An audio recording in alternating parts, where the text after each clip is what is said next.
എല്ലാവർക്കും നമസ്കാരം. രാവിലെ വരേണ്ടതായിരുന്നു, രാവിലെ വരാൻ സാധിച്ചില്ല. അതിന് തീർച്ചയായും ഞാൻ ക്ഷമ ചോദിക്കുകയാണ്. കാരണം രാവിലെ ഇറങ്ങാൻ പറ്റിയില്ല. പക്ഷെ രാവിലെ ഇറങ്ങാൻ പറ്റാത്തതുകൊണ്ട് എനിക്ക് നല്ലൊരു ഊണ് കിട്ടി എന്നുള്ളത് സത്യം തന്നെയാണ്. കാരണം അല്ലെങ്കിൽ ഞാൻ രാവിലെ വന്ന് പോയിരുന്നെങ്കിൽ ആ ഊണ് കിട്ടില്ലായിരുന്നു. അതുകൊണ്ടൊരു ഭാഗ്യം തന്നെയാണ്. ഡോക്ടർ മനു രാവിലെ വിശദമായിട്ടിനോടെല്ലാം പറഞ്ഞു തന്നു എന്ന് പറഞ്ഞു. ഞാനൊന്ന് അത് പോളിഷ് ചെയ്യുന്നു, അത്രേ ഉള്ളൂ. കുറച്ച് ഭാഗങ്ങൾ കുറച്ചും കൂടെ നമുക്ക് അറിയാൻ ശ്രമിക്കാമെന്ന് മാത്രമേ ഉള്ളൂ. അതുകൊണ്ട് നമ്മൾ ആദ്യമേ തന്നെ ഒരു പക്ഷേ നിങ്ങൾ അഭിമുഖീകരിക്കേണ്ടി വരുന്ന ചോദ്യങ്ങളും അതിനുള്ള ഉത്തരവും തന്നെ നമുക്ക് നോക്കാം. എവിടെ ചെന്നാലും ആദ്യമേ ചോദിക്കുന്ന ഒരു ചോദ്യം എന്താണ്? ക്യാൻസർ ചികിത്സിച്ച് ഭേദമാക്കാൻ സാധിക്കുമെന്ന്. ധാരാളം ആൾക്കാർ ഇവിടെ ഉണ്ട്, ചികിത്സ കഴിഞ്ഞ് പോയവരുണ്ട്. എന്നാലും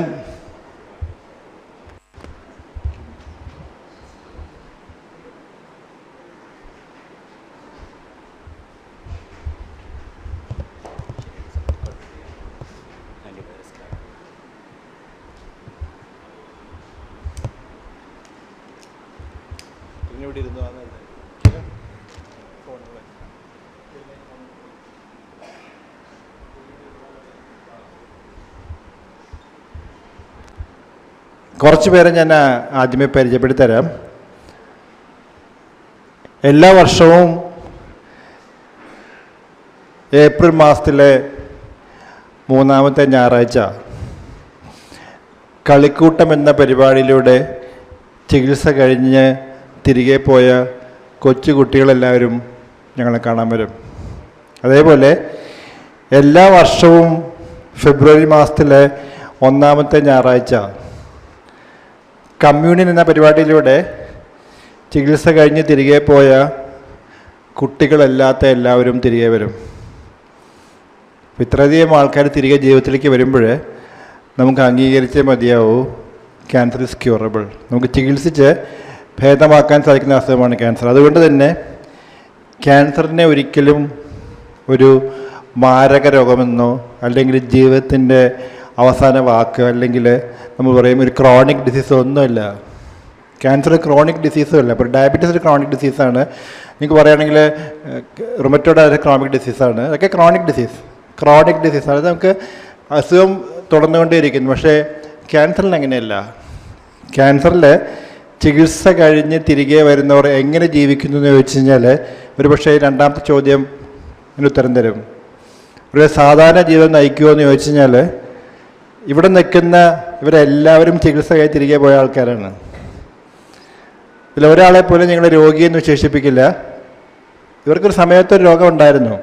പക്ഷെ ചികിത്സ കഴിഞ്ഞ് തിരികെ പോയ ഇവരെല്ലാവരും ഒരു സാധാരണ ജീവിതം നയിക്കുന്നവരാണ്.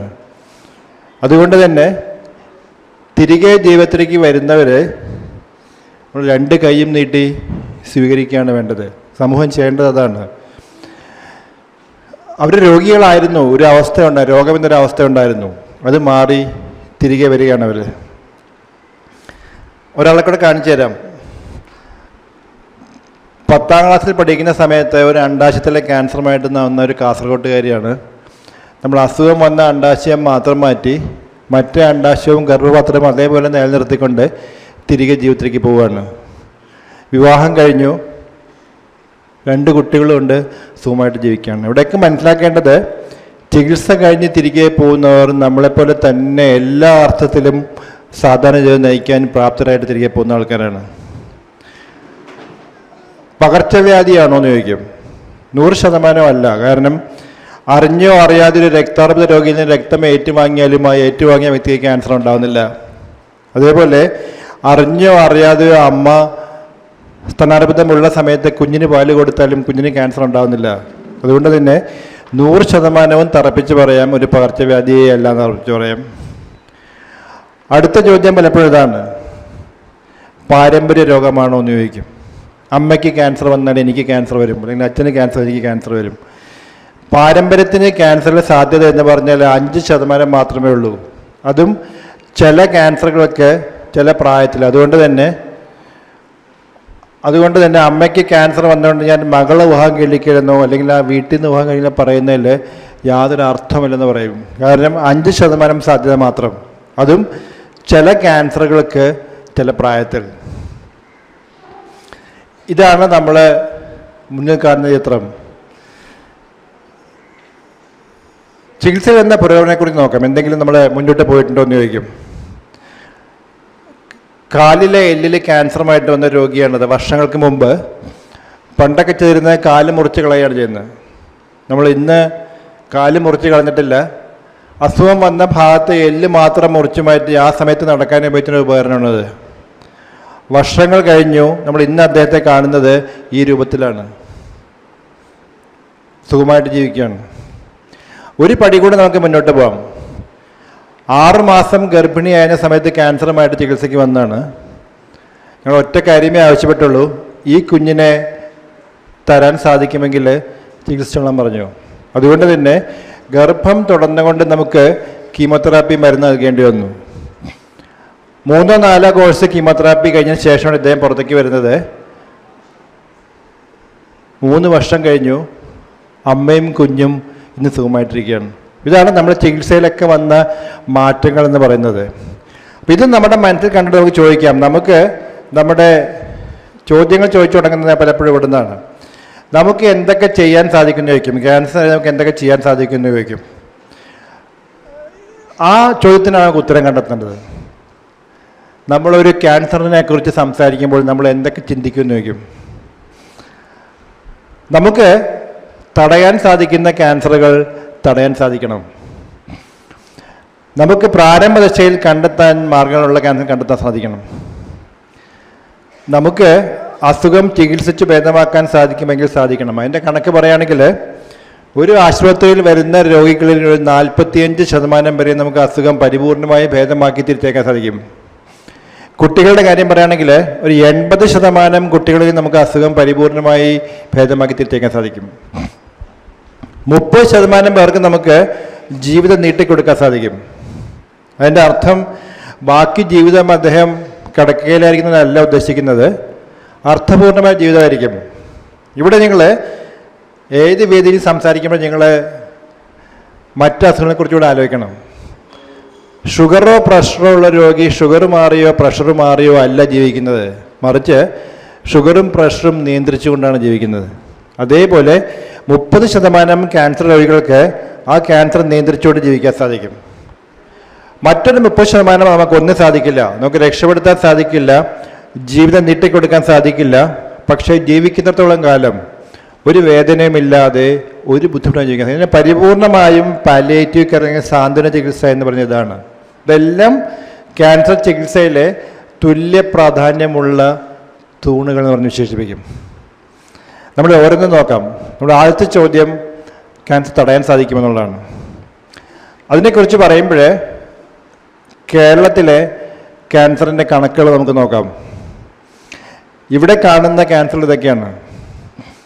പുരുഷന്മാരിൽ ഏറ്റവും കൂടുതലായിട്ട് കാണുന്നത് ശ്വാസകോശ രോഗമാണ്, ലങ് ക്യാൻസറാണ്, ഓൾമോസ്റ്റ് 1/3. രണ്ടാമത് കാണുന്നത് വായ്ക്കകത്തും കഴുത്തിലും തൊണ്ടയിലും വരുന്ന ക്യാൻസറുകളാണ്. ഈ 2 ക്യാൻസറും ചേർന്നാൽ മലയാളി പുരുഷന്മാരിൽ വരുന്ന ക്യാൻസറുകൾ ഏകദേശം 50 മുതൽ 60% വരെ ക്യാൻസർ സാധ്യതയായി കഴിഞ്ഞു. ഇത് രണ്ടും പുകയിലയുമായി നേരിട്ട് ബന്ധപ്പെട്ട 2 ക്യാൻസറുകളാണ്. എങ്ങനെ പുകയില ഉപയോഗിക്കുന്നു എന്ന് വെച്ചാൽ വരുന്ന ക്യാൻസറിലെ വ്യത്യാസം അത്രയേ ഉള്ളൂ. പുക വലിക്കുകയാണെന്നുണ്ടെങ്കിൽ ശ്വാസകോശ രോഗവും, പുകയില ചവയ്ക്കുകയാണെങ്കിൽ വായിക്കാൻ തുടങ്ങുന്ന വരുന്ന ക്യാൻസറുകളും, പൊടി വലിക്കുകയാണെങ്കിൽ മൂക്കിൻ്റെ ക്യാൻസർ കൃത്യമായിട്ട് പറയാൻ സാധിക്കും. സ്ത്രീകളുടെ കാര്യം പറയുകയാണെങ്കിൽ 3-1 സ്ത്രീ ക്യാൻസറുമായിട്ട് ഇന്ന് OP യിൽ വരുന്നത് സ്തനാർബുദമായിട്ടാണ്. അത് മാത്രമല്ല, പണ്ട് 45 വയസ്സ് 50 വയസ്സിന് മുകളിലാണെന്ന് കണ്ടുകൊണ്ടിരുന്നെങ്കിൽ ഇന്ന് നമുക്ക് 20 വയസ്സ് 25 ധാരാളം കുട്ടികൾ ഈ ക്യാൻസർ നമ്മുടെ ഇടയിലുണ്ട്. എന്തുകൊണ്ട് എന്നൊരു വലിയ ചോദ്യം വരും. അതിന് നമ്മൾ ഒറ്റ വാചകത്തിൽ കൊടുക്കുന്ന ഉത്തരം പാശ്ചാത്യവൽക്കരിക്കപ്പെട്ട നമ്മുടെ ജീവിതശൈലിയും ആഹാര രീതികളും തന്നെയാണെന്ന് പറയും. രണ്ടാമതായിട്ട് കാണുന്നത് ഗർഭാശയമുള്ള ക്യാൻസറുകളാണ്. അപ്പോൾ നമുക്ക് ഈ 4 ക്യാൻസറുകൾ എന്തൊക്കെ ചെയ്യാൻ സാധിക്കുകയാണെങ്കിൽ കേരളത്തിലുണ്ടാകുന്ന ക്യാൻസറുകൾ ഏകദേശം 50% ക്യാൻസറിന് നമുക്ക് എന്തെങ്കിലും ചെയ്യാൻ സാധിക്കും. ഇവിടെ കൂടി വരുന്ന 2-3 ക്യാൻസറുകളുണ്ട്. ഒന്ന്, പുരുഷന്മാരിൽ കാണുന്ന പ്രോസ്റ്റേറ്റ് ക്യാൻസർ കൂടി വരികയാണ്. വൻകുടലിലെ ക്യാൻസർ കൂടി വരികയാണ്. ചില മേഖലകളിൽ തൈറോയ്ഡ് ക്യാൻസറും കൂടി വരികയാണ്. ഇതാണ് കേരളത്തിലെ ക്യാൻസറിൻ്റെ ചിത്രം. ഇത് നമുക്ക് മനസ്സിൽ സൂക്ഷിച്ചുകൊണ്ട് നമ്മുടെ ആദ്യത്തെ ചോദ്യം ചോദിക്കാം. ക്യാൻ യു പ്രിവെൻറ്റ് എന്ന് ചോദിക്കും. തടയാൻ സാധിക്കുമോ എന്ന് ചോദിക്കും. നമുക്കിവിടെ ഒരു നാഷണൽ ക്യാൻസർ കൺട്രോൾ പ്രോഗ്രാം ഉണ്ട്. അതിൽ 3 കാര്യങ്ങളാണ് പ്രധാനമായിട്ട് പറയുന്നത്. പുകയില, നമ്മുടെ ആഹാര രീതികൾ, മദ്യപാനം. ഇത് 3മാണ് ക്യാൻസർ തടയുമ്പോൾ നമ്മൾ ശ്രദ്ധിക്കണമെന്ന് പറയുന്ന 3 പ്രധാനപ്പെട്ട കാര്യങ്ങൾ. ബാക്കിയെല്ലാം നമുക്ക് മറക്കാം. വളരെ വളരെ ചെറിയ അക്ഷരങ്ങളാണ് ഇതെല്ലാം. ഇത് 3മാണ് ഏറ്റവും പ്രധാനപ്പെട്ട 3 കാര്യങ്ങൾ പറയും. അതിലേറ്റവും പ്രധാനമെന്ന് പറഞ്ഞാൽ അത് പുകവലിയാണ്. അത് പുകയിലയുടെ ഉപയോഗമാണ്. കാരണം 90% ശ്വാസകോശാർബുദ രോഗികളിലും ഒറ്റക്കാരണമായിട്ട് കാണിക്കപ്പെടുന്നത് പുകവലിയാണ്. 10% മാത്രമേ പുകവലിക്കാത്തതിൽ ക്യാൻസർ ഉണ്ടാകുന്നുള്ളൂ. ആ 10% എടുത്താൽ ആ 10ൽ നല്ലൊരു ശതമാനവും പാസീവ് സ്മോക്കേഴ്സ്, മറ്റുള്ളവരുടെ പുക ഏറ്റുവാങ്ങുന്നവരാണ്. കുട്ടികളിൽ വരുന്ന പല ക്യാൻസറുകളുടെയും ഒരു കാരണമായിട്ട് ചൂണ്ടിക്കാണിക്കപ്പെടുന്നത് പാസീവ് സ്മോക്കിംഗ് ആണ്. കുട്ടിയെ മടിയിലിരുത്തി അച്ഛൻ വലിക്കുമ്പോൾ അച്ഛൻ കുട്ടിക്ക് സമ്മാനിക്കുന്നത് കുറച്ച് സ്നേഹവും കൂടുതൽ ക്യാൻസർ എന്ന് പറയും. അതുപോലെ സ്ത്രീകളിൽ വരുന്ന സ്ഥാനാർബുദത്തിനെയും ഒരു കാര്യമായിട്ട് ചൂണ്ടിക്കാണിക്കപ്പെടുന്നത് പാസീവ് സ്മോക്കിംഗ് ആണ്.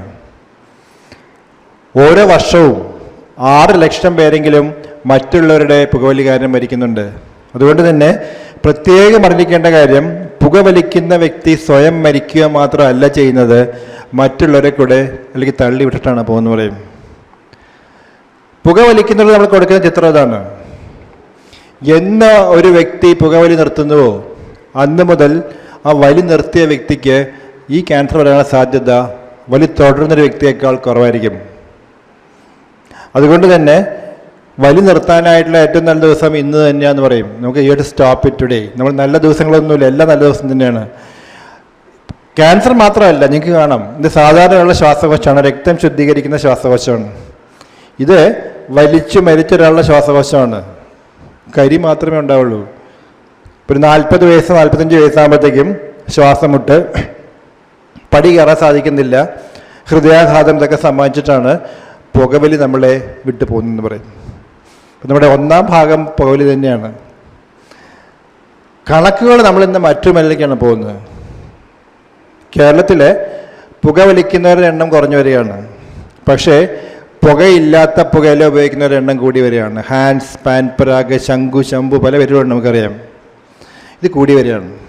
സ്കൂൾ കുട്ടികൾ 4ാം ക്ലാസ് മുതൽ ഉപയോഗിക്കുന്ന ആൺകുട്ടികളെയും പെൺകുട്ടികളെയും നമുക്ക് കണ്ടെത്താൻ സാധിച്ചിട്ടുണ്ട്. ഇതിൻ്റെ പ്രത്യാഘാതങ്ങളും നമ്മൾ കണ്ടുപിടിയിട്ടുണ്ട്. ഒരേ സമയത്ത് വായിക്കാത്ത പല സ്ഥലത്ത് ക്യാൻസറുമായിട്ട് വരുന്ന ചെറുപ്പക്കാർ, ഞങ്ങൾക്ക് ഇവിടെ ഒരു ക്യാൻസർ കാണാം, ഇവിടെ കാണാം, ഇവിടെ കാണാം ചോദിച്ചു കഴിഞ്ഞാൽ കഴിഞ്ഞ 6 വർഷം 7 വർഷമായിട്ട് ഞങ്ങൾ മുടങ്ങാതെ ഉപയോഗിക്കുന്ന സാധനം ഇതാന്ന് പറയും. ഇങ്ങനെ ഒരിക്കലും കരിയാത്ത വ്രണങ്ങളുമായിട്ട് നടക്കുന്ന ചെറുപ്പക്കാരും ചെറുപ്പക്കാരികളും, ഇതാണ് വരും തലമുറയുടെ ഏറ്റവും വലിയ ഭീഷണി എന്ന് പറയും. നമുക്ക് ഇതിനെതിരെ പ്രതികരിക്കാൻ സാധിക്കുന്നില്ല എങ്കിൽ നമ്മളറിയാതെ നമ്മുടെ കൊച്ചുമക്കൾ ചെന്ന് വീഴാൻ സാധ്യത മേഖലയാണത്. അതുകൊണ്ട് തന്നെ ജാതി മത രാഷ്ട്രീയ ഭേദമന്യേ ഒറ്റക്കെട്ടായി നിന്നുകൊണ്ടെടുക്കുന്ന തീരുമാനമാണ് ഒരു കാരണവശാലും ഒരു സ്കൂൾ പരിസരത്തും ഇങ്ങനെ സ്ഥാനം ലഭിക്കാനുള്ള സാഹചര്യം ഉണ്ടാക്കാൻ പാടില്ല. ഇത് ഉപയോഗിച്ച് തുടങ്ങുന്നതെല്ലാം സ്കൂൾ കുട്ടികളാണ്, അല്ലെങ്കിൽ ഏർലി കോളേജ് ഡേയ്സ്. 25 വയസ്സ് 30 വയസ്സിന് ശേഷം ആദ്യമായിട്ട് ഉപയോഗിക്കുന്ന ഒരാളെ നമ്മൾ കണ്ടെത്താൻ സാധിക്കാറില്ല. അതുകൊണ്ട് തന്നെ നിങ്ങളെ, പ്രത്യേകിച്ചും സമൂഹത്തിലേക്ക് ഇറങ്ങിച്ചെല്ലുന്ന നിങ്ങൾ, ബാക്കി എന്ത് പറയുമ്പോഴും എന്ത് കേൾക്കുമ്പോഴും അതിൻ്റെ കൂടെ ഈ കാര്യമുണ്ടെങ്കിൽ അത് പറഞ്ഞേ പറ്റൂ. ഒരു കാരണവശാലും നമുക്ക് ലഭിക്കാൻ സ്ഥലം ഉണ്ടാക്കി കൊടുക്കാൻ പാടില്ല എന്ന് പറയും. കാരണം ഇതെല്ലാം പുകയിലുമായിട്ട് ബന്ധപ്പെട്ട ക്യാൻസറുകളാണ്. ശ്വാസകോശാർബുദം, വായ്ക്കകത്തും കഴിഞ്ഞ ക്യാൻസറുകൾ, അന്നനാളത്തിലെ ക്യാൻസർ, കണ്ടനാളത്തിലെ ക്യാൻസർ, മറ്റ് പല ക്യാൻസറിൽ ഇതും ഒരു കാര്യമുണ്ട്. അപ്പോൾ ഇത്രമാത്രം ക്യാൻസറുമായിട്ട് നേരിട്ടും പരോക്ഷമായും ബന്ധമുള്ള മറ്റൊരു വസ്തുവില്ല പുകയില പോലെ. അതുകൊണ്ട് തന്നെ ക്യാൻസർ തടയണമെന്ന് പറയുമ്പോൾ ആദ്യത്തെ ഒരു 10 പടിയെങ്കിലും അത് പുകയിലക്കെതിരെ തന്നെയാണ്. 2ാം ഭാഗം തുടങ്ങുന്നത് മലയാളിയുടെ മറ്റൊരു ദുശീലമാണ്. നമുക്കറിയാം മലയാളി ഒരു വഴക്കും വക്കാണവും ഇല്ലാതെ ക്യൂവിൽ നിന്ന് വാങ്ങിക്കുന്ന ഒറ്റ സാധനമെന്ന് പറയും മദ്യം. ഇവിടെ പ്രശ്നം മദ്യപിക്കുകയും അതിൻ്റെ കൂടെ തന്നെ പുകയില ഉൽപ്പന്നങ്ങൾ ഉപയോഗിച്ച് ചെയ്താൽ പുകയില മൂലമുണ്ടാകുന്ന എല്ലാ ക്യാൻസറുകളെയും അളവ് 10 മടങ്ങ് വർദ്ധിക്കും. മാത്രമല്ല മദ്യപാനികളിൽ വരാൻ സാധ്യതയുള്ള ക്യാൻസറുകളാണ് അന്നനാളത്തിലെ ക്യാൻസറും ആമാശയത്തിലെ ക്യാൻസറും കരളിലെ ക്യാൻസറുകളും. വ്യക്തമായൊരു കണക്കാണ്. ഇവിടെയും ക്യാൻസർ മാത്രമല്ല മറ്റ് പലതും സമ്മാനിച്ചിട്ടാണ് മദ്യവും പോകുന്നത്. തീർച്ചയായും നമുക്ക് തരുന്ന ഒന്നാം സമ്മാനം ക്യാൻസർ തന്നെയാണ്. ലിവർ സിറോസിസുകൾ, മാനസിക രോഗങ്ങൾ, അങ്ങനെ പലതും സമ്മാനിച്ചിട്ടാണ് മദ്യപാനവും നമ്മളെ വിട്ടു പോകുന്നതെന്ന് പറയും. നമ്മൾ 2 മേഖലകൾ തുടർന്നു കഴിഞ്ഞു. 3-ാം ഭാഗം തുടങ്ങുന്നത് നമ്മുടെ ആഹാര രീതികളാണ്. ഇന്ന് ഈ ഇലയിൽ കാണുന്ന സാധനങ്ങളൊക്കെ ഞങ്ങൾ ഉച്ചയ്ക്ക് കഴിച്ചു, പക്ഷേ വളരെ അപൂർവമായേ കിട്ടാറുള്ളൂ. നമുക്കതിന് പകരം മുക്കാലികളും നാൽക്കാലികളും മാത്രം നിറയുന്ന നമ്മുടെ ഇലകൾ. ഇവിടെ നമ്മുടെ അടുത്ത പ്രശ്നം ആരംഭിക്കുകയാണ്. കാരണം ഇന്ത്യയിൽ ഏറ്റവും കൂടുതൽ മാംസാഹാരം കഴിക്കുന്ന സംസ്ഥാനം കേരളമാണ്. ഓണം കഴിഞ്ഞ അടുത്ത ദിവസം പഴവും ഉപ്പേരിയുമായി സ്വീകരിക്കേണ്ട മഹാബലിയെ മലയാളി സ്വീകരിക്കുന്നത് 30 കോടിയുടെ ഇറച്ചിയുമായിട്ടാണ്. ഇതിൻ്റെ കൂടെ തന്നെ ഒരു നേരമെങ്കിലും നമ്മളും നമ്മുടെ മക്കളും പോയി കഴിക്കാത്ത സാധനം ഈ ലിസ്റ്റിലുണ്ടാവില്ല. കൂട്ടിച്ചേർത്ത് വായിക്കാനായിട്ട് രാവിലെ മുതൽ വൈകുന്നേരം വരെ നമുക്ക് ടി വിയിൽ ധാരാളം സീരിയലുകൾ. അതുകൊണ്ട് തന്നെ വ്യായാമം എന്താണെന്ന് നമ്മൾ മറന്നുപോയി കഴിഞ്ഞു. ഇത്രയും കഴിഞ്ഞാലും നമ്മുടെ ആഹാര രീതികൾ ഏകദേശം പൂർണ്ണമാവും. കാരണം കൊഴുപ്പും കാലറിയുമുള്ള ആഹാരം ധാരാളം കഴിക്കുകയും വ്യായാമം ചെയ്യാതിരിക്കുകയും അതുവഴി ദിനം പ്രതി തടി കൂടി വരുന്നവർ, അതുമായിട്ട് ബന്ധപ്പെട്ട ഒരു പറ്റം ക്യാൻസറുകളുണ്ട്. നമ്മളതിനെ ഒബീസിറ്റി റിലേറ്റഡ് ക്യാൻസേഴ്സ് എന്ന് പറയും. ആ ലിസ്റ്റിൽ മുൻപന്തിയിൽ വരുന്നത് സ്തനാർബുദവും ഗർഭാശയ ക്യാൻസറും അണ്ഡാശയ ക്യാൻസറും പുരുഷന്മാരിൽ പ്രോസ്റ്റേറ്റ് ക്യാൻസറുമാണ്.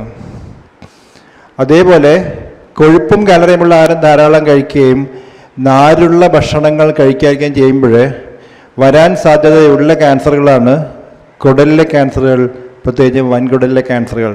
അതുകൊണ്ട് തന്നെ നമ്മുടെ ആഹാരം മാറ്റിയേ മതിയാകുമെന്ന് പറയും. നമുക്ക് ബാക്കി എന്തൊക്കെ പ്രശ്നങ്ങളുണ്ടെങ്കിലും കീടനാശിനികൾ സമ്മതിക്കാം, വളങ്ങൾ സമ്മതിക്കാം, എല്ലാം സമ്മതിക്കാം. പക്ഷേ അതിലുപരി പഴങ്ങൾക്കും പച്ചക്കറികൾക്കും ഇലകൾക്കും ക്യാൻസർ തടയാൻ ശക്തിയുണ്ട്. അതുകൊണ്ട് തന്നെ തീർച്ചയായും ഇത് ആഹാരം ഉൾപ്പെടുത്തിയേ മതിയാകുമെന്ന് പറയും. നമ്മുടെ പ്രശ്നം എപ്പോഴും നമ്മൾ പറയും കീടനാശിനികൾ വളങ്ങൾ പ്രശ്നങ്ങളല്ലേ എന്ന് ചോദിക്കും. പ്രശ്നം തന്നെയാണ്, ഇല്ലെന്ന് പറയുന്നില്ല. ഒരു പരിധി വരെ നമുക്ക് രക്ഷപ്പെടാം. സ്വയം ജൈവ കൃഷി ചെയ്യാൻ സാധിക്കുന്ന ഏറ്റവും നല്ലത്, സംശയമൊന്നുമില്ല.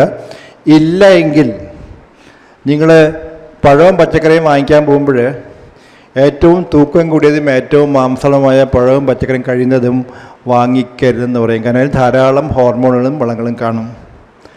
വാങ്ങിച്ച പച്ചക്കറി കഴുകി ഉപയോഗിക്കുന്ന സമയം കഴുകി ഉപയോഗിക്കുക. കുറച്ച് സമയം ചെറിയ ചൂടുള്ള വെള്ളത്തിൽ കുറച്ച് സമയം ഉപ്പിട്ട് വയ്ക്കുകയാണെങ്കിൽ മിക്കവാറും കുറേ വിഷാംശങ്ങൾ പുറത്തേക്ക് ഇറങ്ങിപ്പോരും. അങ്ങനെ ഒരു പരിധി വരെ രക്ഷപ്പെടാം. പക്ഷെ നമ്മളിതൊക്കെ കഴിഞ്ഞാലും പച്ചക്കറി കൊണ്ടുള്ള ഗുണങ്ങളും ദൂഷ്യഫലങ്ങളും എന്ന് പറഞ്ഞ് നമ്മൾ ത്രാസിൽ തൂക്കുകയാണെങ്കിൽ തീർച്ചയായും ഗുണങ്ങളുടെ ഭാഗത്തേക്കായിരിക്കും ത്രാസ് വരുന്നത്. അതുകൊണ്ട് തന്നെ തീർച്ചയായും ഉപയോഗിച്ചേ മതിയാവുമെന്ന് പറയും. നമുക്ക് ക്യാൻസറിനെ തടയാൻ ശക്തിയുള്ള ആഹാരങ്ങളെക്കുറിച്ച് നമ്മൾ പറയുമ്പോൾ ഏറ്റവും പ്രധാനമെന്ന് പറഞ്ഞാൽ നമുക്ക് ആവശ്യമായിട്ട് വിറ്റാമിനുകളും മിനറലും കൂടാതെ നമുക്ക് ആവശ്യമായിട്ടുള്ള ഫൈറ്റോ കെമിക്കൽസ് ആൻഡ് ഫൈബേഴ്സ്, ഇത് രണ്ടുമാണ് ക്യാൻസറിനെ തടയാൻ നമ്മളെ സഹായിക്കുന്ന 2 പ്രധാനപ്പെട്ട ഘടകങ്ങൾ. Phyto chemicals and fibres. Phyto chemicals നമ്മൾ കഴിക്കുന്ന പച്ചക്കറികളിൽ ഏകദേശം 1000-ഓളം പച്ചക്കറികളിൽ നമുക്ക് ആവശ്യമുള്ള ഫൈറ്റോ കെമിക്കൽസ് ഉണ്ട്. ഒരിക്കൽ കൂടെ നമ്മൾ പറയും, അതിനു വേണ്ടി നമ്മൾ 500 രൂപയും 1000 രൂപയും മുടക്കി ലക്ഷ്മി തരവും മുള്ളൻചക്കയും ഒന്നും വാങ്ങിച്ച് കഴിക്കേണ്ട ആവശ്യമില്ല. നമ്മൾ സാധാരണ കഴിക്കുന്ന പഴവും പച്ചക്കറികളും ഇലകളും തന്നെ ധാരാളം മതി. അത് മനസ്സിലാക്കണം. നമ്മുടെ ആ ലിസ്റ്റിൽ വരുന്ന ഫൈറ്റോ കെമിക്കൽസ് നമ്മൾ ഇതൊക്കെയാണ്. ബീറ്റ കരട്ടിൻ, ഇതെല്ലാം ഫൈറ്റോ കെമിക്കൽസ്. നമുക്ക് തരുന്ന ആഹാരങ്ങൾ പറയുകയാണെങ്കിൽ, പച്ചക്കറികൾ പറയുകയാണെങ്കിൽ നമ്മൾ പറയും ധാരാളം ബീൻസ്, നമുക്കുള്ള പയറുവർഗ്ഗങ്ങളെല്ലാം. പയറുവർഗ്ഗങ്ങൾ ഇലവർഗ്ഗങ്ങൾ, പഴങ്ങൾ, tomato, whole grain, green tea, soybean, ഇതൊക്കെ നമുക്ക് ആവശ്യത്തിലധികം ഫൈറ്റോ കെമിക്കൽസ് നമുക്ക് തരുന്ന സാധനങ്ങളാണ്, പച്ചക്കറികളാണ്. ക്യാൻസർ വന്ന ഒരു വ്യക്തി കുറേ പച്ചക്കറി കഴിച്ചുകൊണ്ടോ ലക്ഷ്മിത്തരി കഴിച്ചുകൊണ്ടോ മുള്ളൻചക്ക കഴിച്ചുകൊണ്ടോ ഒന്നും ക്യാൻസർ മാറില്ല, ചികിത്സിച്ചേ മതിയാവും. നമ്മളീ പറയുന്നതെല്ലാം ക്യാൻസറിനെ തടയിടാൻ വേണ്ടിയുള്ള മാർഗ്ഗപ്പെടുത്താം, അത്രയേ ഉള്ളൂ. അതിന് വേണ്ടി ഞാൻ നേരത്തെ പറഞ്ഞ പോലെ മുള്ളൻചക്കയും ലക്ഷ്മിത്തരവും തപ്പി നടക്കേണ്ട ആവശ്യമില്ല. നമ്മൾ ഉപയോഗിച്ചുകൊണ്ടിരിക്കുന്നതുമായ പഴങ്ങളും പച്ചക്കറികളും തന്നെ ധാരാളം മതി ആവശ്യത്തിനധികം. നമ്മൾ കഴിക്കാനായിട്ടുള്ള ഏറ്റവും നല്ല പ്ലേറ്റ് എന്ന് പറഞ്ഞാൽ ഇതാണ്. ഏറ്റവും നല്ല പ്ലേറ്റ് എന്ന് പറഞ്ഞാൽ ഇതാണ്. അല്ല, 50% നമുക്ക് ആവശ്യമായിട്ടുള്ള പഴങ്ങളും പച്ചക്കറികളും നിറയ്ക്കാൻ പറയും. 25% നമുക്ക് ആവശ്യമായിട്ടുള്ള അരി, ഗോതമ്പ്.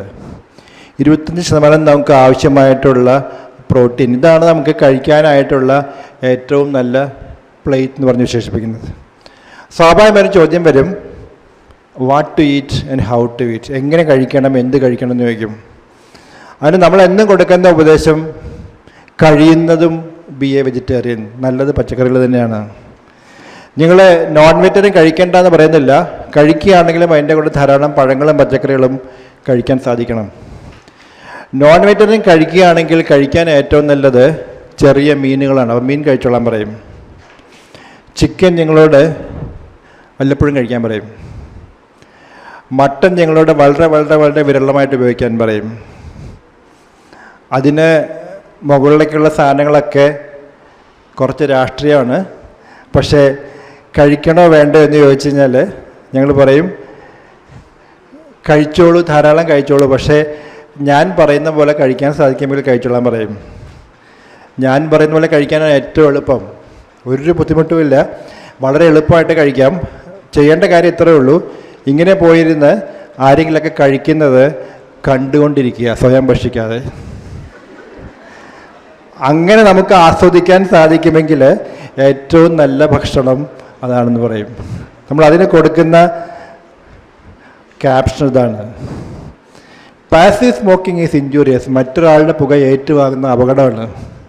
പക്ഷേ passive eating is good for health, മറ്റൊരാൾ കഴിക്കുന്ന കണ്ടുകൊണ്ട് നമ്മുടെ വയറ് നിറയ്ക്കാൻ സാധിക്കുമെങ്കിൽ ഏറ്റവും നല്ല ഭക്ഷണം അതാണെന്ന് പറയും. നമ്മൾ അടുത്ത ഭാഗത്തേക്ക് കിടക്കുകയാണ്. പ്രാരംഭ ദശയിൽ കണ്ടുപിടിക്കാൻ സാധിക്കുമെന്ന് വയ്ക്കും. നമ്മളിവിടെ കാണുന്ന ക്യാൻസറുകളിൽ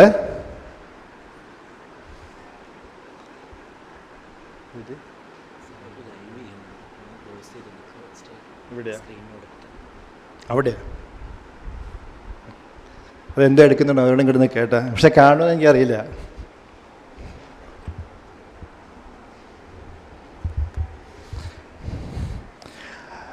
നമ്മൾ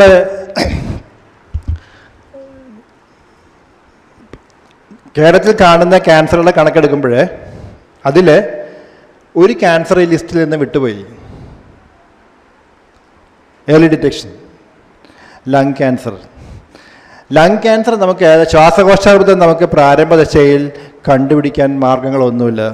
ഞാൻ ഇന്ന് വേണേൽ ഇപ്പോൾ ഒരു എക്സ്റേ എടുക്കാം, നാളെ പോയി ഒരു സ്കാൻ ചെയ്യാം, പക്ഷെ അടുത്ത ദിവസം കാണുന്ന സ്കാനിൽ അസുഖം വളരെയധികം മൂർച്ഛിച്ചു കാണും. കണ്ടുപിടിച്ചാൽ രക്ഷപ്പെടാനുള്ള സാധ്യത 5% മാത്രമേ ഉള്ളൂ ശ്വാസകോശാർബുദത്തിന്. പക്ഷേ 90% നമുക്ക് തടയാൻ സാധിക്കും. അതുകൊണ്ടാണ് ചോദിക്കുന്നത്, നമ്മൾ എന്തിനാണ് പുകവലിച്ച് ഈ ക്യാൻസർ വാങ്ങിച്ചതെന്ന് ചോദിക്കും. ബാക്കി ക്യാൻസറുകൾ, കാണുന്ന ക്യാൻസർ ഇതെല്ലാം നമുക്ക് കണ്ടുപിടിക്കാൻ സാധിക്കും. സ്തനാർബുദം സാധിക്കും, വായ്ക്കകത്തും കഴുത്തിൽ നടക്കുന്ന ക്യാൻസർ കണ്ടുപിടിക്കാൻ സാധിക്കും, ഗർഭാശയമുള്ള ക്യാൻസർ, പ്രോസ്റ്റേറ്റ് ക്യാൻസർ സാധിക്കും, ഇതെല്ലാം സാധിക്കും. ഇതൊക്കെ ഉണ്ടെങ്കിലും ഇതിലേറ്റവും ഏറ്റവും ഏറ്റവും പ്രധാനം എന്ന് പറയുന്നത് ബ്രസ്റ്റ് ക്യാൻസറാണ്. കാരണം ഇന്ന് കേരളത്തിൽ ഏറ്റവും കൂടുതലായിട്ട് കൂടിക്കൊണ്ടിരിക്കുന്ന ക്യാൻസർ എന്ന് വെച്ചാൽ ഒറ്റ ഉത്തരവേ ഉള്ളൂ, ബ്രസ്റ്റ് ക്യാൻസർ. 3-1 സ്ത്രീ ക്യാൻസറുമായിട്ട് OP-യിൽ വരുന്നത് സ്തനാർബുദമായിട്ടാണ്. അത് മാത്രമല്ല, ഞാൻ നേരത്തെ പറഞ്ഞു, പണ്ട് 45 വയസ്സാണെങ്കിൽ ഇന്ന് 20 വയസ്സ്, 25 വയസ്സ്. 8-1 സ്ത്രീക്ക് ആയുഷ്കാലത്ത് ഈ ക്യാൻസർ വരാനുള്ള സാധ്യതയുണ്ട്. നമ്മുടെ കണക്കുകൾ സൂചിപ്പിക്കുന്ന ഇതാണ്. 2026 ആകുമ്പോൾ കേരളത്തിൽ ഓരോ വർഷവും ഏകദേശം 8500ഓളം പുതിയ സ്തനാർബുദ രോഗികളുണ്ടെന്ന് പറയുന്നത്. 8500 ന്യൂ കേസസ് എവരി ഇയർ. ഇതാണ് നമ്മുടെ കണക്കുകൾ. അതിഭീകരമായ കണക്കാണിത്. പക്ഷേ അതേ സമയത്ത് ബ്രസ്റ്റ് ക്യാൻസർ ഈസ് പ്രിവെൻറ്റബിൾ. നമുക്കൊരു പരിധി വരെ തടയാൻ സാധിക്കും. തീർച്ചയായും പ്രാരംഭദശയിൽ കണ്ടെത്താൻ സാധിക്കും. It's a screenable cancer. അങ്ങനെ കണ്ടെത്തുകയാണെങ്കിൽ വിജയസാധ്യത 100%, 100%. ഇപ്പോൾ നമ്മൾ പറയും breast cancer is preventable, screenable and curable. നമ്മൾ കഴിഞ്ഞ വർഷം നമ്മൾ എടുത്തൊരു പ്രോജക്റ്റാണത്, സേവ് യുവർ മദർ. കോളേജിലെ കുട്ടികളെ പഠിപ്പിക്കാൻ വേണ്ടി മാത്രമായിട്ട്, because they have to learn how to save their mother. അതുകൊണ്ട് തന്നെ കണക്കുകൾ എങ്ങനെയാണ്? സ്തനാർബുദം കൂടി വരികയാണ്, പക്ഷേ അതുമൂലം മരിക്കുന്നവരുടെ എണ്ണം കുറഞ്ഞു വരികയാണ്. അതാണ് നമ്മൾ അറിഞ്ഞിരിക്കേണ്ട കാര്യം. അതുകൊണ്ട് തന്നെ ആര് ഈ ക്യാൻസർ ഉണ്ടോ എന്ന് കണ്ടുപിടിക്കുമെന്ന ചോദ്യം വരും. ഡോക്ടറല്ല കണ്ടുപിടിക്കേണ്ടത്, ഒരു നേഴ്സും അല്ല കണ്ടുപിടിക്കേണ്ടത്, ഒരു ആശുപത്രിയിൽ വെച്ചല്ല കണ്ടുപിടിക്കേണ്ടത് സ്വയമാണ്. സെൽഫ് ഡിറ്റക്റ്റഡ് ആണ്. അതുകൊണ്ട് തന്നെ എല്ലാ സ്ത്രീകളും അറിഞ്ഞിരിക്കണം how to go for a detection program or what are the warning signs of a breast cancer എന്ന് പറയും. നമ്മൾ സാധാരണ കാണുന്ന സൂചനകൾ ഏറ്റവും പ്രധാനമെന്ന് പറയുന്നത് ഈസ് എ നിപ്പിൾ റിട്രാക്ഷൻ. സാധാരണ പറയേണ്ടത് വലതിട്ട് പതുക്കെ അകത്തേക്ക് വലിയുക. This can be a warning sign. ഇതുപോലത്തെ മുഴകൾ, വേദനയില്ലാതെ സാവധാനം വളരുന്ന മുഴകളുണ്ടെങ്കിൽ, പലപ്പോഴും പല രോഗികളും വന്ന് പറയും വേദനയില്ലായിരുന്നുകൊണ്ട് ഞങ്ങൾ വന്നില്ല. പക്ഷെ വേദനയില്ലാതെ വളരുന്ന മുഴകളാണ് കൂടുതൽ പ്രശ്നം, വേദനയുള്ള മുഴകളല്ല. ഇതുപോലത്തെ വ്രണങ്ങൾ, വേദനയില്ലാതെ സാവധാനം പതുക്കെ വളരുന്ന വ്രണങ്ങളുണ്ടെങ്കിൽ, ഇതുപോലത്തെ ചെറിയ ചെറിയ ചുളിവുകൾ, സാധാരണ തൊലിപ്പുറത്ത് ചെറിയ ചെറിയ ചുളിവുകൾ പഴയക്കാണ്. This can be a warning sign. ചുമന്ന പാടുകൾ, വേദനയില്ലാതെ സാവധാനം പതുക്കെ വളർന്നുകൊണ്ടേയിരിക്കുന്ന ചുമന്ന പാടുകളുണ്ടെങ്കിൽ, മുലക്കണ്ണിയുടെ ദ്രാവകങ്ങൾ, ഇത് ചിലപ്പോൾ പാൽരൂപത്തിലാകാം, ചിലപ്പോൾ പഴുപ്പ് കലർന്നതാകാം, ചിലപ്പോൾ രക്തം കലർന്നതാകാം, ചിലപ്പോൾ രക്തം തന്നെയാകാം. പ്രത്യേകിച്ചും രക്തം കലർന്നതോ രക്തം തന്നെയോ ആണെങ്കിൽ സംശയിക്കണം, ഇതിന് അണ്ടർലൈയിങ് ബ്രസ്റ്റ് ക്യാൻസർ. മറുകുകൾ, നേരത്തെ ഉണ്ടായിരുന്ന മറുകുകൾ പെട്ടെന്ന് വലുതാവുക, മറിൽ ചൊറിച്ചിലുണ്ടാവുക, മറിൽ നിന്ന് രക്തസ്രാവം ഉണ്ടാവുക. അപ്പോൾ സാധാരണ പോലെ ഉണ്ടായതിന് മറുക് ക്യാൻസറായിട്ട് മാറുന്നതിൻ്റെ സൂചനയാണ് അതൊക്കെ. ഇവിടെയൊക്കെ അറിഞ്ഞിരിക്കേണ്ട കാര്യം, ഇതിൽ ഏതെങ്കിലും ഉണ്ടെങ്കിൽ അത് ക്യാൻസർ ആണെന്നുള്ളതല്ല, പക്ഷെ നിങ്ങൾ ഉടനെ തന്നെ പോയി ക്യാൻസർ ഇല്ല എന്ന് ഉറപ്പുവരുത്തണം. അതാണ് ഏറ്റവും പ്രധാനം. ഇത് വരാനുള്ള സാഹചര്യം എന്തൊക്കെയാണ്? Risk factors four a breast cancer. ഏറ്റവും വലിയ സാധ്യത എന്ന് പറയുന്നത് സ്ത്രീ എന്നുള്ളതുകൊണ്ടാണ്. പുരുഷന്മാർക്ക് വരാൻ പക്ഷെ സാധ്യത വളരെ വളരെ വളരെ കുറവാണെന്ന് മാത്രം. ഞാൻ നേരത്തെ പറഞ്ഞു വയസ്സ് നമ്മൾ കുറച്ച് കൊണ്ടുവരികയാണ്. പാരമ്പര്യം 5% സാധ്യത, പ്രത്യേകിച്ച് അമ്മയ്ക്ക് ചെറുപ്പത്തിലേ വരിക, അമ്മയുടെ അമ്മ, അമ്മയുടെ സാധ്യത, സ്ട്രോങ് ഫാമിലി ഹിസ്റ്ററി, 5% സാധ്യത പാരമ്പര്യത്തിന്. മാസമുറ വളരെ നേരത്തെ ആരംഭിച്ചവർ, വളരെ താമസിച്ച് മാത്രം നിൽക്കുന്നവർ,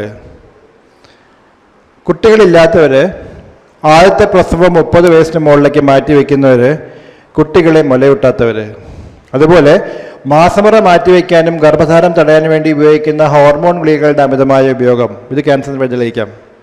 പിന്നെ ഞാൻ നേരത്തെ പറഞ്ഞ പോലെ ദിനം പ്രതി തടി കൂടി ഇതെല്ലാം ഈ ക്യാൻസർ വരാൻ സാധ്യതയുള്ള ലിസ്റ്റിൽ വരുന്ന ആൾക്കാരായിരിക്കും. നമുക്ക് തടയാനുള്ള മാർഗ്ഗത്തെക്കുറിച്ച് പറയുമ്പോൾ തീർച്ചയായും തടി നിയന്ത്രിച്ചേ മതിയാകുമെന്ന് പറയും. ആദ്യത്തെ പ്രസവം കഴിയുന്നത് 30 വയസ്സിന് മുമ്പ് തന്നെ ശ്രമിക്കാൻ പറയും. കുട്ടികളെ മുലയൂട്ടാൻ പറയും. അതുപോലെ ഹോർമോൺ ഗുളികളുടെ അമിതമായ ഉപയോഗം തടയാൻ പറയും. അവസാനത്തെ വരി ചിലപ്പോൾ ഒരു 10 വർഷം കഴിയുമ്പോൾ ഞാൻ ഏറ്റവും മുമ്പിൽ കൊണ്ടുവരും. കാരണം നമ്മുടെ ഇവിടുത്തെ പഠനങ്ങൾ തെളിയിക്കുന്നത് ഇന്ത്യയിലെ 4 മെട്രോപൊളിറ്റൻ സിറ്റികളിൽ നടന്ന പഠനം തെളിയിക്കുന്നത് മദ്യപാനം പുരുഷന്മാരിൽ കുറഞ്ഞു വരികയും സ്ത്രീകളിൽ കൂടി വരിക എന്നുള്ളതാണ്. അതുകൊണ്ടാണ് ഞാൻ പറഞ്ഞത് 10 വർഷം കഴിയുമ്പോൾ ചിലപ്പോൾ ഇത് ഏറ്റവും മുമ്പിൽ കൊണ്ടുവരേണ്ടി വരുമെന്ന് പറയാൻ കാരണം കൊണ്ടാണ് ലിമിറ്റ് ആൽക്കഹോൾ കൺസംഷൻ. പ്രാരംഭ ദശയിൽ കണ്ടുപിടിക്കാൻ വ്യക്തമായ മാർഗങ്ങളുള്ള ക്യാൻസറാണിത്. 20 വയസ്സിന് മുകളിലുള്ള പെൺകുട്ടികളും സ്ത്രീകളും മാസത്തിലൊരിക്കലെങ്കിലും സ്വന്തം സ്തനം പരിശോധിക്കാൻ പറയും. 40 വയസ്സിന് മുകളിലുള്ളവർ വർഷത്തിലൊരിക്കലെങ്കിലും മാമോഗ്രാം എന്ന എക്സ്റേ പരിശോധനയ്ക്ക് തരാൻ പറയും. വർഷത്തിലൊരിക്കലെങ്കിലും ഒരു ഡോക്ടറെ കൊണ്ട് പരിശോധിക്കും. ഇതൊക്കെ ഉണ്ടെങ്കിലും ഇതിൽ ഏറ്റവും പ്രധാനമെന്ന് പറയുന്നത് സെൽഫ് എക്സാമിനേഷൻ, സ്വന്തം സ്തനം പരിശോധിക്കാൻ പഠിക്കുന്നത് തന്നെയാണ്. 20 വയസ്സിനും 40 വയസ്സിനും ഇടയ്ക്ക് നമ്മൾ എക്സ്റേ മാമോഗ്രാം ചെയ്യാറില്ല. ആവശ്യമെങ്കിൽ അൾട്രാസൗണ്ട് മാമോഗ്രാം അല്ലെങ്കിൽ MRI മാമോഗ്രാം ചെയ്യാൻ പറയും. പക്ഷെ ഞാൻ നേരത്തെ പറഞ്ഞ പോലെ ഇതിലൊക്കെ എളുപ്പം എന്ന് പറയുന്നത് സെൽഫ് എക്സാമിനേഷൻ. അതുകൊണ്ട് തന്നെ എങ്ങനെ എന്ത് ചെയ്യണമെന്ന് നിങ്ങൾ പഠിക്കണം. നമ്മൾ കണ്ണാടി പറ്റുന്ന സ്വന്തം സ്ഥലത്തെക്കുറിച്ച് വ്യക്തമായ ധാരണ വേണം. എന്തെങ്കിലും വ്യത്യാസങ്ങൾ വരുന്നുണ്ടെങ്കിൽ തിരിച്ചറിയാൻ സാധിക്കണം. ഇവിടെ നിങ്ങൾക്ക് കാണാം ദിസ് എ നോർമൽ ബ്രസ്റ്റ്, സാധാരണ സ്ഥലമാണ്, പ്രശ്നങ്ങളൊന്നുമില്ല. ഇവിടെ നിങ്ങൾക്ക് കാണാം ഈ വശത്ത് ചെറിയൊരു മുഴ പോലെ വരുന്ന കാണാം. ഇവിടെ നിങ്ങൾക്ക് എല്ലാം കാണാം. ഇവിടെ സാധാരണ സ്ഥലമാണ്, മുകളിലോട്ട് വലിഞ്ഞിരിക്കുകയാണ്, നിപ്പിൾ ഈസ് റിട്രാക്റ്റഡ്, ചെറിയ ചെറിയ ചുളികളുണ്ട്, ഇറ്റ്സ് നോട്ട് നോർമൽ. കൈ പൊക്കിയാൽ 2 വശ സ്ഥലവും ഒരേപോലെ മുകളിലേക്ക് പോകണം. അത് നടക്കുന്നില്ലെങ്കിൽ ഇത് സംതിങ് അബ്നോർമൽ. ഇവിടെ നിങ്ങൾക്ക് കാണാം ഇറ്റ്സ് എ നോർമൽ ബ്രസ്റ്റ്, പ്രശ്നങ്ങളൊന്നുമില്ല. ഇത് പതുക്കെ മുകളിലോട്ട് വലിഞ്ഞിരിക്കുകയാണ്, നിപ്പിൾ ഈസ് റിട്രാക്റ്റഡ്. കൈ പൊക്കിയാൽ ഈ സ്ഥലം കുറച്ച് മുകളിലേക്ക് പോകും, ഈ സ്ഥലം വളരെയധികം മുകളിലേക്ക് കയറി പോകും. The difference is enough, it's not normal. കുളിക്കുന്ന സമയമാണ് സ്ഥലം പരിശോധിക്കാൻ പറ്റിയ സമയം. കാരണം സോപ്പ് തേച്ച് കഴിഞ്ഞാൽ ചെറിയ മുഴകൾ പോലും കണ്ടുപിടിക്കാൻ സാധിക്കും. ശ്രദ്ധിക്കേണ്ട കാര്യം, സ്ഥലം ഒരിക്കലും വിരൽ തുമ്പ് കൊണ്ട് പരിശോധിക്കരുത്. കാരണം അങ്ങനെ നിങ്ങൾ പരിശോധിക്കുകയാണെങ്കിൽ നിങ്ങൾ ഇന്ന് മുതൽ ജീവിതാവസാനം വരെ ഒറ്റ രാത്രി പോലും ഉറങ്ങില്ല. കാരണം എല്ലാ സ്ഥലത്തിനും ഒരു 10-20 ക്യാൻസർ ഉണ്ടെന്ന് തോന്നും. കാരണം സ്ഥലം ഉണ്ടാക്കിക്കുന്ന മുഴുവൻ ചെറിയ ചെറിയ കൊഴുപ്പ് കട്ടകൾ കൊണ്ടാണ്. ആ ഓരോ കൊഴുപ്പ് കട്ടയും നമുക്ക് ഓരോ മുഴയായിട്ട് തോന്നും. അപ്പോൾ നമ്മൾ ചെയ്യേണ്ടത് കൈയുടെ ഉൾവശം വെച്ചുകൊണ്ടാണ്. The inner aspect of your palm, കൈയുടെ അകവശം വെച്ചുകൊണ്ടാണ്.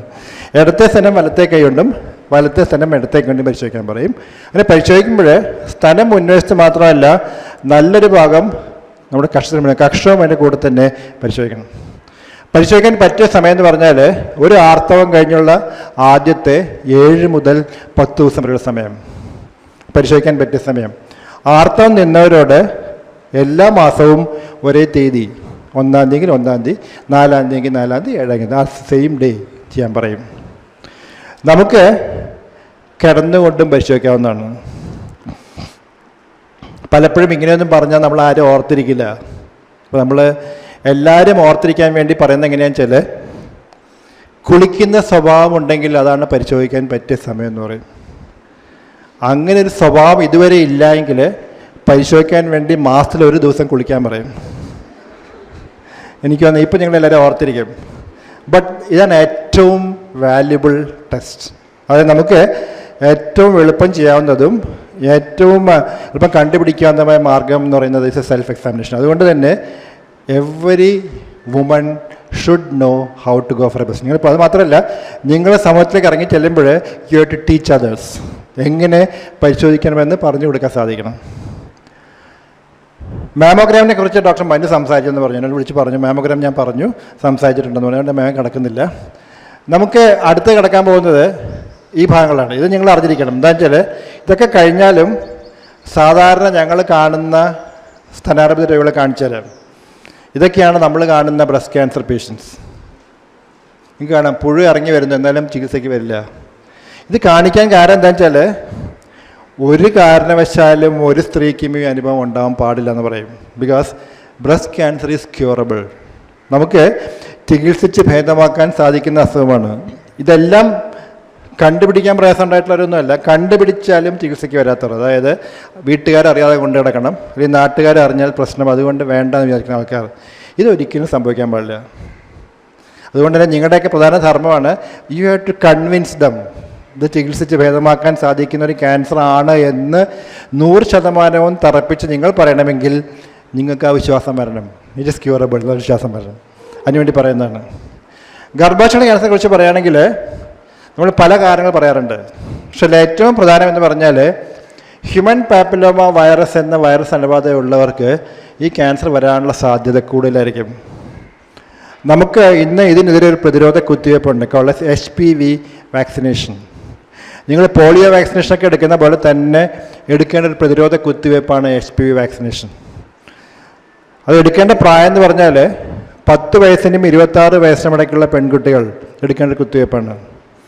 40 വയസ്സ് വരെ ഉപയോഗിക്കാം, പക്ഷേ the ideal age group is 10 to 26 years. 3 dose എടുക്കാൻ പറയും, ഈ മാസം, 2-ാം മാസം, 6-ാം മാസം. നമ്മൾ ചെയ്യുന്നത് ആ കുത്തിവയ്പ്പ് എടുക്കുന്നത് വഴി HPV ഇൻഫെക്ഷൻ കുറയ്ക്കുകയും അങ്ങനെ ഈ ക്യാൻസർ വരാനുള്ള സാധ്യത കുറയ്ക്കുകയും ചെയ്യുന്നത്. കഴിഞ്ഞ വർഷം മുതൽ നമുക്ക് തരുന്നൊരു ചാർട്ടുണ്ട്, പ്രതിരോധ കുത്തിവയ്പ്പുള്ള കുട്ടിയുടെ ജനിച്ചു കഴിയുമ്പോൾ നമ്മൾ പോയി വാങ്ങിക്കുന്ന ചാർട്ടിൽ നമുക്ക് ഈ കുത്തിവയ്പ്പുണ്ട്, HPV വാക്സിനേഷനുണ്ട്. അതുകൊണ്ട് തന്നെ നമ്മൾ എടുക്കാൻ പറഞ്ഞൊരു കുത്തിവയ്പ്പാണിത്. പ്രാരംഭ ലക്ഷണങ്ങൾ പലപ്പോഴും രക്തസ്രാവമായിരിക്കും, വെള്ളപ്പോക്ക്, നടുവേദനയ്ക്ക് പ്രാരംഭ ലക്ഷണങ്ങളാകാം. പ്രാരംഭ ദശയിൽ കണ്ടുപിടിക്കാൻ സാധിക്കുന്ന മറ്റൊരു ക്യാൻസറാണത്, simple test called as pap smear. പാപ്സ്മിയറിൻ്റെ മെച്ചം എന്താ വെച്ചാൽ, പാപ്സ്മിയർ ഈ ക്യാൻസറുള്ളൊരു വ്യക്തിയെ മാത്രമല്ല, ഈ ക്യാൻസർ വരാൻ സാധ്യതയുള്ള വ്യക്തികളെ എപ്പോഴും നമുക്ക് വർഷങ്ങൾക്ക് മുമ്പ് തിരിച്ചറിയാൻ സാധിക്കും. ഒരു പാപ്സ്മിയർ ഇങ്ങനെ ഇരിക്കും, ഇറ്റ്സ് എ നോർമൽ പാപ്സ്മിയർ, പ്രശ്നങ്ങളൊന്നുമില്ല. ദിസ് അബ്നോർമൽ, ഇതിൻ്റെ അർത്ഥം ക്യാൻസർ ആണെന്നുള്ളതല്ല, ഈ വ്യക്തിയെ സൂക്ഷ്മമായി നിരീക്ഷിക്കാൻ പറയും. ഇപ്പോൾ നമ്മൾ തിരിഞ്ഞാലോചിക്കണം, കേരളത്തിലെ സ്ത്രീകളിൽ ഉണ്ടാകുന്ന ക്യാൻസറുകളിൽ 50% നമുക്ക് തടയാനും പ്രാരംഭ ദശയിൽ കണ്ടെത്താനും സാധിക്കുന്ന ക്യാൻസറുകളാണ്. പക്ഷെ ആരും ചെയ്യില്ല. എല്ലാ മാസവും ഷുഗർ നോക്കും, എല്ലാ മാസവും പോയി കൊളസ്ട്രോൾ നോക്കും, എല്ലാ 3 മാസം കൊണ്ട് ECG ചെയ്യും. പക്ഷേ ക്യാൻസർ ഉണ്ടോ ഇല്ലയോ എന്ന് പരിശോധിക്കാൻ ഒരാളും മെനക്കെടാറില്ല. എന്തിനാണ് ഇപ്പോഴേ അറിയുന്നതെന്ന് ചോദിക്കും, പതുക്കെ അറിഞ്ഞാൽ പോരെന്ന് ചോദിക്കും. അതാണ് നമ്മുടെ യൂഷ്വൽ ട്രെൻഡ്. അതുകൊണ്ടാണ് ഈ പ്രശ്നം ഉണ്ടാകുന്നത് പറയും. വായിക്കാത്ത ക്യാൻസർ ഇതുപോലെയാണ്, കണ്ടുപിടിക്കാൻ വളരെ എളുപ്പമാണ്. പ്രത്യേകിച്ച് നിങ്ങൾ പുകയില ഉപയോഗിക്കുന്നവരാണെങ്കിൽ ഇതുപോലത്തെ വ്രണങ്ങൾ, വേദനയില്ലാതെ വായിക്കാത്ത വരുന്ന വ്രണങ്ങൾ, വളർന്നുകൊണ്ടിരിക്കുന്ന വ്രണങ്ങൾ, വേദനയോടുകൂടെ വന്നും പോയിക്കൊണ്ടിരിക്കുന്ന സാധനം ക്യാൻസർ ആയിരിക്കുന്നത്. They are called aphthous ulcers. അത് ക്യാൻസറായിട്ട് മാറില്ല. ഇതുപോലത്തെ വെളുത്ത പാടുകൾ, ഇതൊരു സൂചനയാണ്. ഞാൻ വരികയാണ്, പുകയില ഉപയോഗിക്കാൻ നിർത്തുകയാണെങ്കിൽ ഞാൻ തിരികെ പൊക്കോളാം എന്ന് തരുന്നൊരു സൂചന. ഒരു പക്ഷേ ഞങ്ങൾ പുകയിലയുടെ ഉപയോഗം നിർത്തുകയാണെങ്കിൽ ഒരു പ്രശ്നമില്ലാതെ തിരികെ പോകും. പക്ഷെ തുടരാനാണ് ഭാവമെങ്കിൽ പലപ്പോഴും നമ്മൾ കാണുന്ന ചിത്രം ഇതുപോലെ ഇരിക്കും. ഇതാണ് നമ്മൾ പ്രശ്നം ഉണ്ടാക്കുന്നത് പറയുന്നത്. നമുക്ക് പലപ്പോഴും താടിയിലെ മുഴുവൻ മുറിച്ച് കളയേണ്ടി വരും, കവിളിലെ മുഴുവൻ മുറിച്ച് കളയേണ്ടി വരും. എന്നാലും നമുക്ക് രോഗിയെ രക്ഷപ്പെടുത്താൻ സാധിക്കില്ല.